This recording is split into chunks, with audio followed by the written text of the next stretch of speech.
chegando na parte final da nossa mesa, né? Você me fez, Marilene, lembrar até da Cecília Meirelles, né? A liberdade, a palavra que o espírito humano alimenta, que não há ninguém que explique e ninguém que não entenda.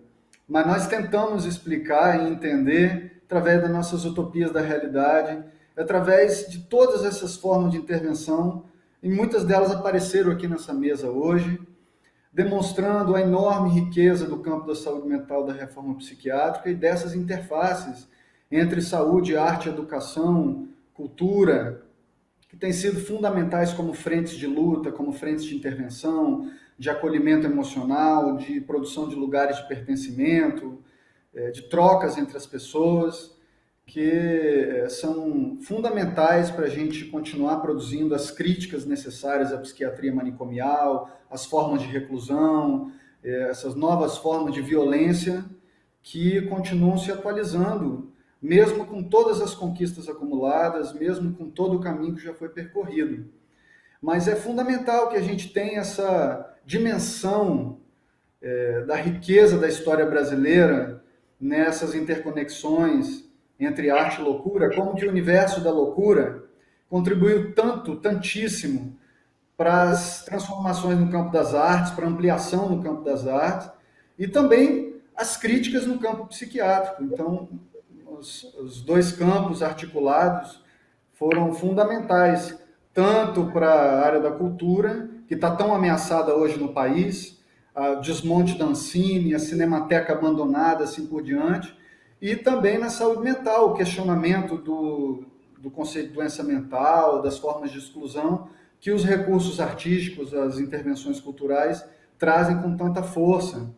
Então, nós estamos vendo nessas experiências todas da mesa o tamanho da força que tem, né, essa articulação entre saúde e cultura e a importância para a reforma psiquiátrica.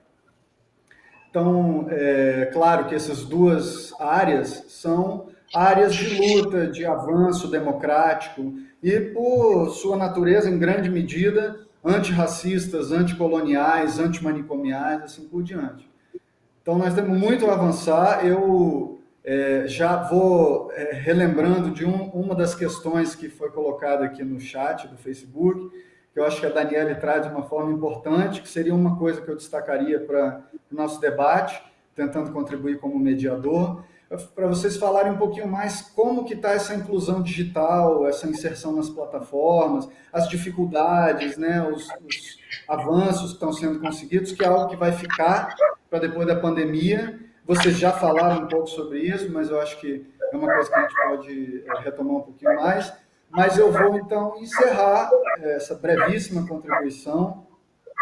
Eu poderia citar aqui inúmeras experiências da história da psiquiatria, de produções artísticas, e poderia citar infinitas experiências culturais artísticas das últimas décadas na reforma psiquiátrica. No teatro, na rádio, na TV, na música, blocos de carnaval, dia 18 de maio, que é o Dia Nacional da Luta Antimanicomial, as passeatas públicas, o movimento da luta antimanicomial e tantas outras intervenções que a gente poderia citar, mas eu vou passar a palavra para as nossas apresentadoras, já provocando, então, para o debate da nossa mesa e agradecendo por poder participar e ressaltando aí a enorme contribuição que os participantes trouxeram para essa discussão do Seminário Memórias da Loucura 3. Então, Daniele e Ariadne, por favor. Oi, Eduardo. Eu acho que eu posso aproveitar, então, antes da gente circular a palavra, né, porque a gente também não tem tanto tempo assim, e aí eu posso dar uma passada geral, a ideia que eu trouxesse aqui agora para vocês, um pouco dos comentários e dos questionamentos que surgiram do público, tá? Não se sintam obrigados a responder a tudo, alguns são comentários e provocações, mas acho que é legal colocar isso aqui para vocês, e aí depois, na medida do possível, vocês comentem, respondam o que vocês acharem conveniente. A gente teve muitas falas logo no início, inclusive, Dudu, falando dessa importância de manter a mobilização do campo da saúde mental e a resistência, né, que foi assim que chegamos até aqui, né, então teve muita gente comentando sobre isso, agradecimentos gerais ao seminário, às falas, muitos elogios a cada projeto. falando muito da sensibilidade, né, do trabalho de cada um de vocês. Tem um comentário aqui para destacar da Luzineide Nina, né? A cada fala, um momento de compartilhamento surpreendente. A dedicação e o comprometimento encantam. Parabéns e feliz por estar aqui. Teve uma fala aqui que eu acho que dá até para a gente já fazer o gancho com algo que surgiu sobre a fala da Glória Chan, que foi uma pessoa falando da felicidade do seminário online para poder participar. E aí tem a ver com um gancho que eu ia fazer já, que apareceu também sobre a fala da Glória Chan, que como que nesses reveses da pandemia também se mostraram outras oportunidades. A gente teve no seminário hoje, por exemplo, gente do México assistindo, ontem também gente do Brasil todo, hoje tem São Paulo, então como que a gente perde o presencial, mas a gente também consegue ampliar esse leque, né?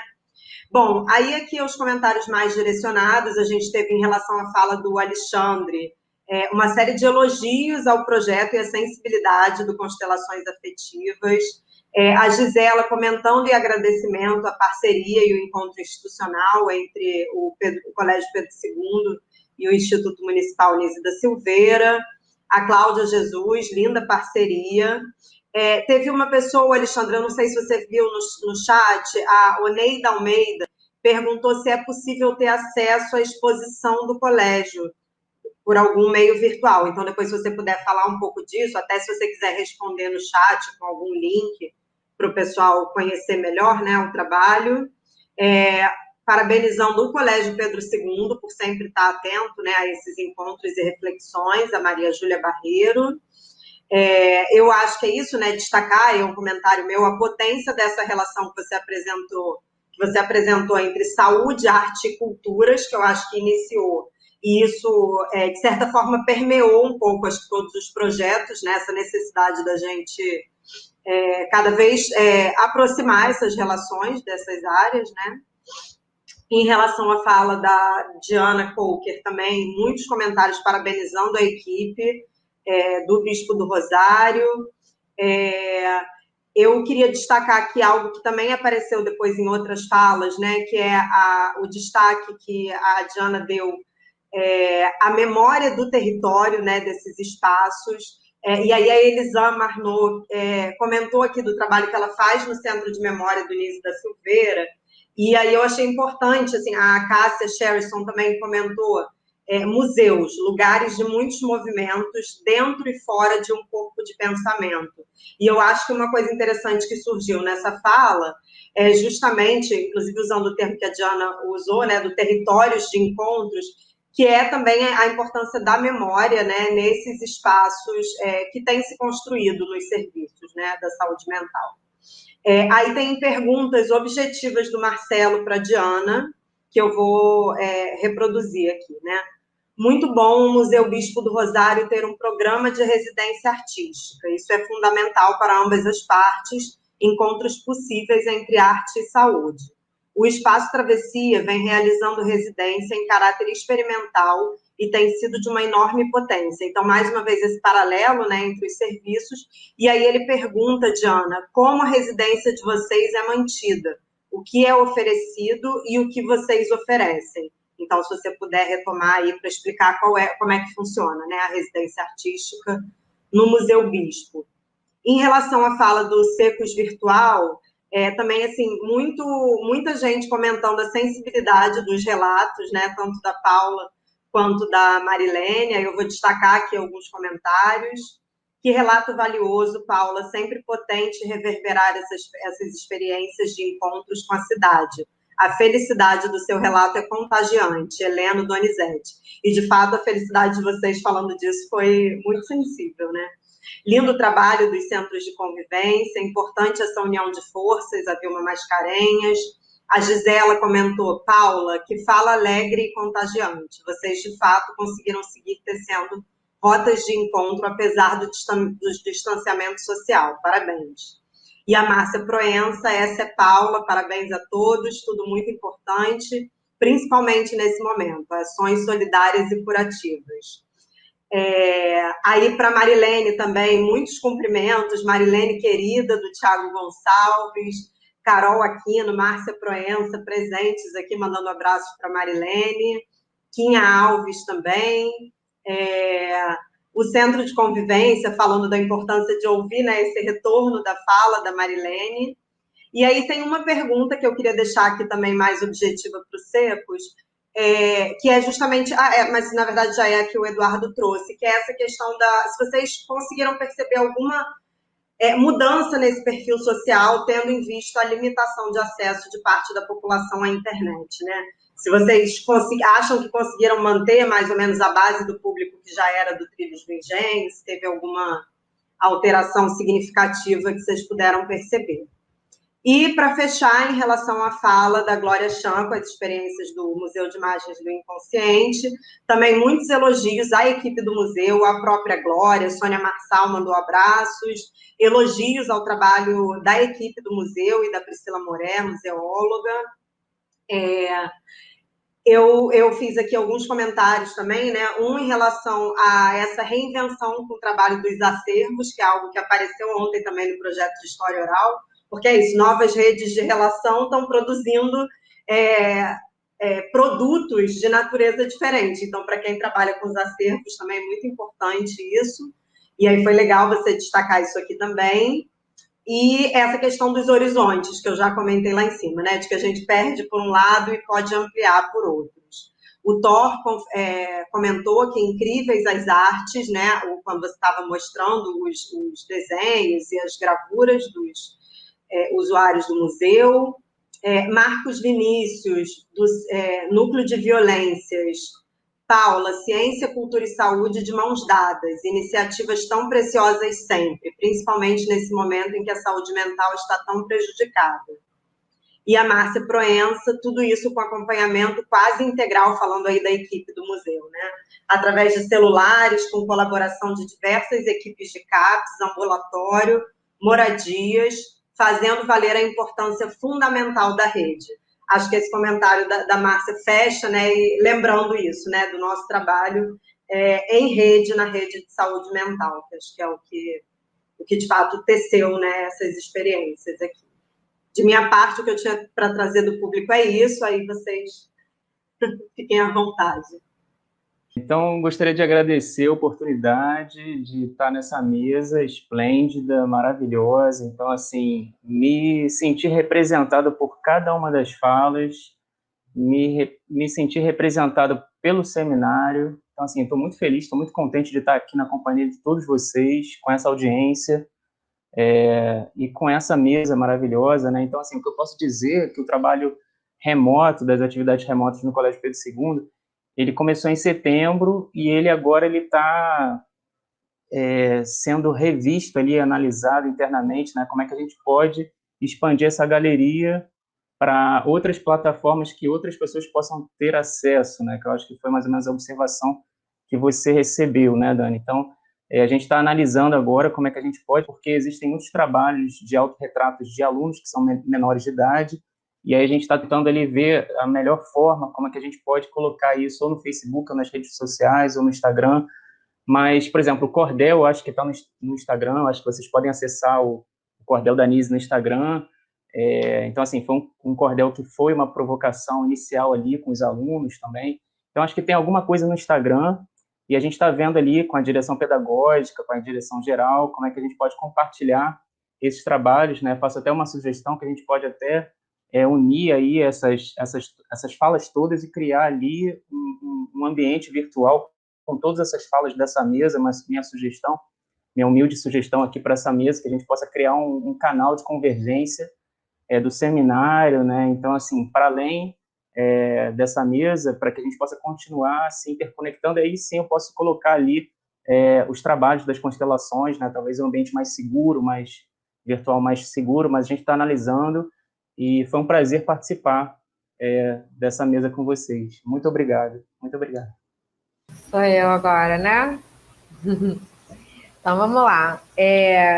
Acho que, além da pergunta do Marcelo, oi, Marcelo, obrigada pela pergunta.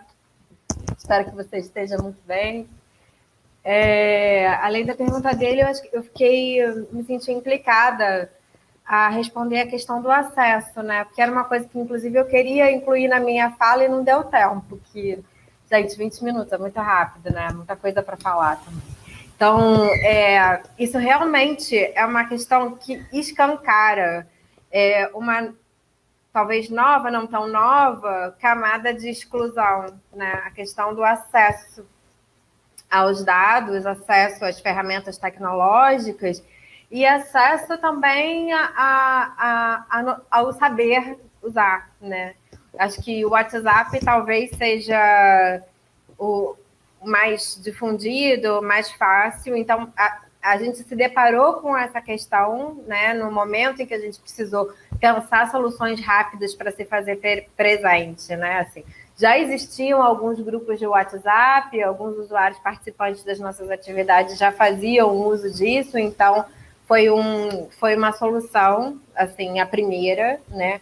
Mas ainda assim, algumas pessoas que faziam parte das nossas atividades presencialmente não tinham sequer, e continuam não tendo, um aparelho de celular, né? A gente pensar também que tipo de atividade que a gente pode realizar e qual é a qualidade dessa atividade em cada dispositivo, né? Então, assim, acho que para tentar responder isso rápido, essa resposta não pode ser rápida, tá, gente? Mas eu vou ter que fazer isso, né? Enfim, evidentemente. Mas a gente precisa pensar isso em termos de políticas públicas também. Porque essa questão da educação híbrida, né, da relação dos museus, das instituições com a sociedade, também através desses espaços virtuais, acredito que seja uma coisa que veio para ficar e que se ampliou e que vai continuar, independente dos desdobramentos da questão pandêmica, né?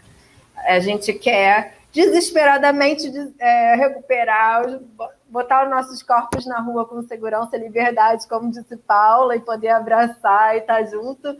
Mas, enfim, essa questão vai se prolongar e, independente disso, esse espaço digital ele é importante. Inclusive, possibilita que pessoas que não estão aqui na mesma cidade possam acompanhar atividades interessantes, né?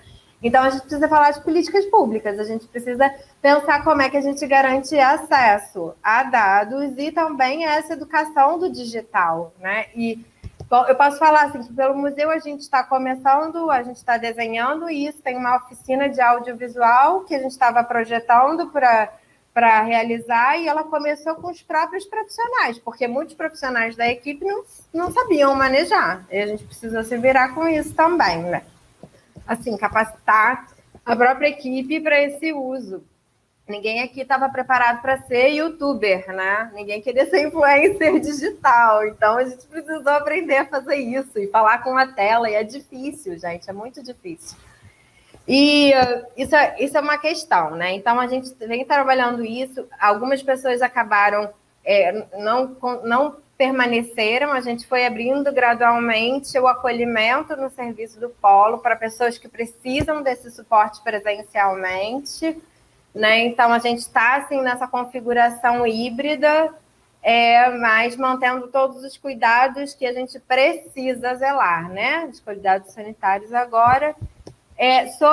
Queria trazer também sobre essa questão da memória, né? Que eu apresentei um tanto isso na minha fala, e que eu acho que é também uma questão política, pedagógica, que a gente precisa trazer. Também, essa fala também é sobre quem ocupa esse lugar de narrar essa história. Então, cada vez mais a gente precisa fazer essa pergunta: quem narra essa história? E abrir espaço, né? Devolver o espaço das vozes que precisam narrar, né? Que precisam se colocar, que precisam pensar, inclusive conceber as exposições, né? Não estar ali apenas com as suas obras, mas pensar juntos projetos, né? Ocupar esse lugar de concepção e coordenação dos espaços, né? E aí eu estou falando dos usuários, dos familiares, das pessoas que viveram e vivem diretamente tanto o período manicomial e esse horror, quanto, né, que vivem as questões do sofrimento psíquico no presente, né? Então, e agora indo para... Desculpa, gente, estou falando muito. Mas indo agora para a pergunta do Marcelo, né? Marcelo, assim, a gente já chegou a trocar uma ideia sobre a Casa B, né? Sobre a residência. O museu não tem um recurso específico, não recebe recursos específicos para manutenção desses programas, né? E aí, através de editais, através da associação que dá um suporte, que apoia as ações do museu, essa associação participa de editais e projetos que viabilizam que a gente desenvolva esses programas. Então, atualmente, o que a gente tem feito, as exposições que são organizadas lá no museu, elas contam com um programa de residência como parte do seu programa, né? Assim, então, as exposições apresentam a obra de Bispo, mas também contam com o trabalho de artistas que viveram essa residência aí. Então, algumas a gente consegue, através dessa via, financiar, outros projetos, a gente recebe projetos de vários tipos, não demandam recursos maiores e a gente consegue acolher com a própria estrutura do museu. E o que isso significa? Significa o alojamento, significa o espaço para a artista ou a pesquisadora desenvolver o seu trabalho, a sua pesquisa, tem sala, por exemplo, agora, quando a gente recebeu muitos artistas que trabalham com corpo, com dança, então tem salas específicas para isso, ateliê. A própria equipe do museu, eu especialmente, fico muito engajada, envolvida nos projetos, então tem esse suporte. Então, assim, resumidamente, assim, que a gente tem funcionado, né? Espero ter respondido, gente.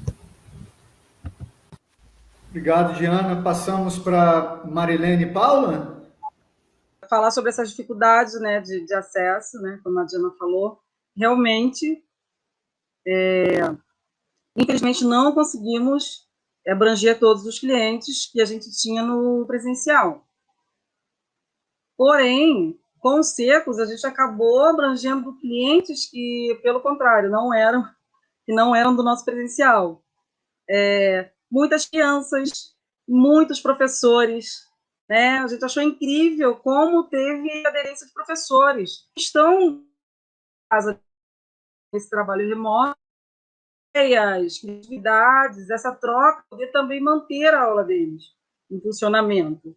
Então, isso assim, o Secos, ele abrangeu muito, realmente, a chegada dos professores, assim, em massa. Muito professor, muitas crianças.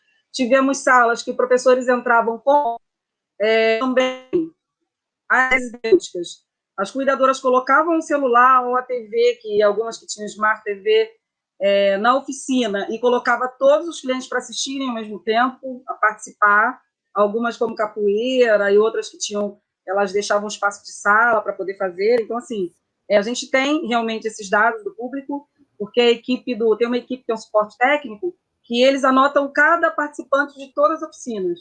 E toda oficina que uma pessoa entra pela primeira vez, ele faz um registro. Então, a gente tem todos os dados de todo mundo que acessa o site, que participa de cada oficina. Então, a gente tem realmente novos participantes. Começamos, claro, cada um centro de convivência, cada um coletivo com o seu público. A gente teve que trabalhar realmente de um a um para que conseguíssemos entrar no Google Meet, que é a plataforma que a gente usa. Eu também precisei de ajuda no início, da equipe técnica do Secos. Eu também tive as minhas dificuldades. E depois a gente foi passando realmente praticamente de um a um cliente. A gente pegava um, ensinava, entrava com um, marcava com o outro. E esse suporte técnico do Secos foi extremamente importante. E os coletivos também, da UFRJ, que também ajudou, quando viram que era muita gente, para a gente poder dar aula particular. Eles entraram, se disponibilizaram, então, uma ficava com um, outro ficava com o outro. Então, foi realmente um trabalho mesmo de formiguinha, sabe, paulatino, e a gente foi conseguindo de um a um e colocando todo mundo. Alguns, né, infelizmente, a gente não conseguiu por falta de internet boa, ou realmente por falta de dados. Então, complementando, né, a Paulo, eu quero dizer que eu estou muito feliz de ter tido contato com diversas pessoas da saúde mental, né? Nesse tempo de pandemia, você se expandir, porque apesar de eu já dentro do Nice da Silveira, eu já espontaneamente, né, eu visitava os doentes, eu conversava com os doentes, eu chamava os doentes para os espaços. Então eu tinha assim esse contato, né? E foi muito interessante essas mesas que a gente teve, a contação de história, que eu tive a oportunidade de participar, de conhecer pessoas de outros estados, né? Psicólogos, pessoas do CAPS, e todos envolvidos na saúde mental, né? E não é só a saúde mental hoje em dia que está comprometida, como a saúde toda, o nosso SUS, né? Desculpa, SUS, e como também a parte da educação. Então, eu queria dar uma palavra para o Alexandre. Eu sou professora, né? Fui secretária, e como professora, eu gostei muito do projeto de vocês, o seu projeto, né, com o Pedro II. Quisera eu que todas as escolas de estado e município pudessem ter participado, ter tido a oportunidade, né, de ter essa chance de trabalhar, fazer essas atividades com o CP2, né? Então, eu te dou os parabéns, parabenizo a todos também, Daniela, Adriane, Glória, Diana, Paula. Eu agradeço muito essa oportunidade. Quero finalizar com a foto, não sei se vocês vão conseguir ver, do meu primeiro trabalho feito com a Paula Ferrão na aula de artes, que eu presenteei o meu psiquiatra, o Dr. Paulo Maia, está na mesa dele, e ele deve estar para se aposentar, e isso vai ser retornado para o Trilhos do Engenho.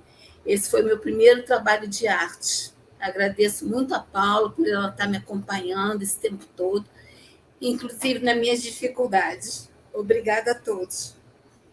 A Paula praticamente falou o que aconteceu com a gente também, na questão de celular, nem todo mundo tinha celulares adequados. Foi um trabalho também de formiguinha, de cada um de nós, né? Se fosse presencial, sentar do lado, né, explicar como é que aperta aqui, aperta ali, mas fizemos tudo pelo WhatsApp, né? Porque o WhatsApp já é domínio, acho que de todos, né? E aí fomos pouco a pouco possibilitando a utilização de plataformas, essas outras possibilidades, né? Quando, por exemplo, os clientes da moradia, eles não tinham celular, né? Mas a gente contava com o técnico, né? Então, era tudo combinado, horário. Os clientes da moradia, a técnica de referência dele é a Márcia Proença. Então, a Márcia combinava com o técnico a dia e hora, e aí eles se conectavam pelo celular, e aí era feito todo o trabalho, né, de acompanhamento, de conversa semanal, mais de uma vez por semana, né? Então, foi um trabalho, foi uma descoberta maravilhosa para todos nós, né? Foi demais. Eu queria também cumprimentar o Alexandre, esse trabalho maravilhoso. Eu fui professora do Colégio Pedro II por um bom tempo. Eu sei quão sério é o serviço do NAPNE, né, que é um núcleo de atenção às crianças, aos jovens portadores de necessidades especiais, né? Eu desenvolvi lá, enquanto professora de artes visuais, também trabalho junto com o NAPNE, com crianças com paralisia cerebral, com diagnóstico de esquizofrenia. É um trabalho belíssimo, muito sério, né, em todas as unidades do Pedro II. E que bom, Alexandre, você está tão pertinho da gente, né? Hoje eu não sou mais professora do Pedro II, sinto muita saudade, é uma paixão, é a minha terceira casa, a segunda é o Museu de Imagem Consciente, né? E o Pedro II é a outra. E estamos abertos para todos, né? Para o Trilhos a gente já tem parceria, o Bispo também, estamos, né, sempre abertos para diálogo com a Raquel e Alexandre, estamos aí, estamos juntos.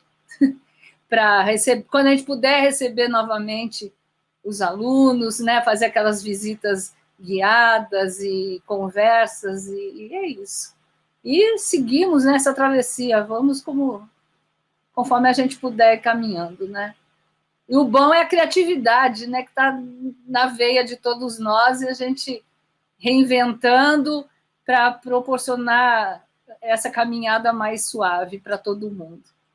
Gratidão por estar aqui com vocês. Gratidão pelo convite. E saudade de poder ir para a rua com o bloco. Aí, então, eu que não falei nada, estou só assistindo até agora, eu queria falar que, assim, como acho que foi a Diana que falou, que abre muita janela, né, Diana? E entram muitas coisas. Eu estou assim também. É um alimento, é uma inspiração, né? A certeza desse seminário, a delícia que está sendo isso. Essa certeza que você também falou, Diana, dessa união que a gente tem, né? Eu olhando todo mundo aqui, menos o Alexandre, que estou conhecendo hoje, com muito prazer, quantas interseções nós temos, né? Como nós formamos uma rede potente. E é isso que nos sustenta, gente, né? Você falando do Império Colonial, o Loucura, o museu, o bloco, quanta gente eu reconheci nos desenhos, Glória, né? Até reconhece, já sabe. E é isso, a gente está misturado em vários projetos, e o lindo é, para mim, pelo menos, eu acho que é uma proposta que já está, da gente continuar esse encontro, de alguma maneira, né? Não, acho que a gente não precisa esperar um ano, eu não sei como, se a gente vai ter perna, mas o virtual abre essa possibilidade, né? A gente não precisa agora se deslocar, pelo menos para alguns encontros que eu acho que podem ser muito, muito inspiradores, reforçadores e também transformadores da nossa prática, né? Eu estou muito feliz com isso, né? Por ter sido vestida, reforçada e de fazer pensar a certeza, gente, que a gente tem que se encontrar mesmo para pensar junto, construir junto. E uma coisa que Diana falou agora, né? Que é a prática do Loucura, que é uma prática de todos nós, é essa prática, essa memória, ela já está se dando diferente, porque a construção já não é mais uma construção de alguém que constrói para alguém. É uma construção coletiva em que os antigos usuários, e agora pessoas, nossos companheiros, né? Porque são nossos companheiros, acaba essa história de usuário, cliente, eles estão com a gente, eles estão juntos, né? Pensando juntos, eles têm nome, sobrenome. Isso é lindo. Então, é isso aí. A nossa memória agora é coletiva, não tem mais que separar nada. Bom, é isso que eu queria dizer. Muito obrigada, né? Claro que Daniela ainda vai falar, o Dudu, mas eu quero também deixar aqui o meu depoimento. Muito obrigada mesmo pela presença de todos. Lindo o trabalho dos Secos. Olha, gente, é muito inspirador, né? Eu queria fazer esses passeios aí, viu, Paulo Ferrão? Acabaram? Tô louca. Se tiver os internacionais também, ó, eu vou, hein? Anuncia, ó. É isso, gente. Muito obrigada. E aí eu passo a palavra para o próximo, que eu não sei quem será. Eu queria só pedir licença, eu esqueci de falar uma coisinha para o Alexandre. Nós temos muito cuidado na colocação de imagens, né, exibir imagens, então a gente tem todo um processo de pedir autorização para o autor daquele desenho, daquela imagem. Então, se um dia quiser marcar comigo, com a Priscila, que é a nossa museóloga, a gente tem toda uma regra, né, para a utilização de imagens do museu. Então, é isso que eu queria nos colocar à sua disposição para trocar alguma ideia, se você quiser, tá? Porque a gente já teve problemas de colocar obra em exposição sem autorização do cliente vivo, e deu processo, deu uma série de problemas. Por isso que eu quis voltar para falar, tá? Então, a gente tem que se cercar de alguns cuidados para não ter problema um pouquinho mais lá na frente, tá bom? É isso, obrigada. É só para agradecer todas as falas, né? Então, assim, a participação também incrível de cada um de vocês, né? Então, assim, nesse seminário, Memórias da Loucura 3, e aproveitar e fazer um convite para que vocês estejam conosco quando essa pandemia acabar, por favor, com Loucura Suburbana, no pátio do campus do Engenho Novo 2, para se abraçar, para vocês levarem aí as experiências de vocês, da Nise da Silveira. Então, assim, a gente pode fazer um grande encontro, quando tudo isso acabar, a gente poder se abraçar com o bloco Loucura Suburbana, ali no pátio mesmo do Colégio Pedro II, ali do Engenho Novo, e fazer muitos encontros, continuar. Então, assim, se sintam convidadas para os alunos também conhecerem vocês de perto. Eu acho que a gente precisa dessa proximidade, por favor. Eu não conheço todos vocês fisicamente, então, assim, gostaria de estar junto, abraçando vocês. E aí eu já lanço aqui esse convite para que a gente possa estar fazendo esse abraço coletivo quando a pandemia acabar. Super aceito. E eu obrigado, queria gente. também aproveitar aí para um pequeno comercial. Em janeiro, a gente vai fazer uma live com os blocos da saúde mental, viu, Diana? E agora o Império Colonial é até ponto de cultura, né? E a gente vai fazer, então, reunir os blocos da saúde mental numa live, porque a gente vai ter um programa aí de brincar o carnaval virtualmente. Vai ter mais coisa, mas isso a gente vai anunciando para não tomar o espaço aqui. Tá bom? Mas vai ter isso. Então, isso aí a galera já pode começar a esquentar os tamborins, ó. Maravilha. Só para comentar aqui que o Abel do Loucura está comentando no chat que o Loucura já esteve no Pedro II, no Ocupa Escola. Só não sei se foi no campus Engenho Novo, né? Eu não fui nessa Ariadne ocupação, deve... mas eu sei que a gente foi em algumas escolas e é bem capaz. Eu acho que eu estava de férias, gente.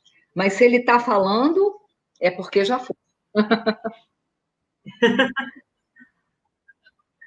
Bom, gente, não sei se Eduardo quer fazer mais alguma fala de finalização da mesa. Infelizmente, a gente vai precisar encerrar para seguir a programação que continua. Então, agora vai ter o lançamento do Declaramos como encerrada a mesa.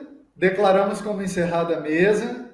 O evento não acabou. A Ariadne vai falar e também já pensando no quarto Memórias da Loucura.